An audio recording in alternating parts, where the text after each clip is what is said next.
اعوذ باللہ من الشیطان الرجیم، بسم اللہ الرحمن الرحیم۔ آج کی حدیث مبارکہ، رسول کریم صلی اللہ علیہ وآلہ وسلم نے فرمایا، جس شخص کو بھی کوئی مصیبت پہنچے اور وہ پڑھے انا للہ و انا الیہ راجعون، اللہم اجرنی فی مصیبتی واخلف لی خیرا منہا۔ ترجمہ: بے شک ہم اللہ ہی کے لیے ہیں اور اسی کی طرف لوٹ کر جانے والے ہیں۔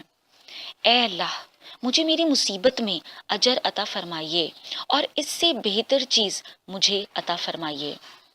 ام سلمہ رضی اللہ تعالیٰ عنہ کہتی ہیں کہ جب ابو سلمہ رضی اللہ تعالیٰ عنہ فوت ہوئے تو میں نے رسول کریم صلی اللہ علیہ وآلہ وسلم کے حکم کے مطابق یہ دعا کی، تو اللہ تعالیٰ نے مجھے ان کے بعد ان سے بہتر یعنی رسول کریم صلی اللہ علیہ وآلہ وسلم کو میرے لیے شوہر مقرر کر دیا۔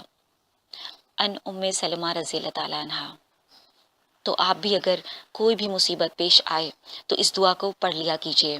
میں نے اس دعا کو یاد کر لیا اور میں کوشش کرتی ہوں کہ کوئی بھی اگر اس طرح کی مسائل آ جائے یا مصیبت آ جائے تو میں یہ دعا پڑھ لوں۔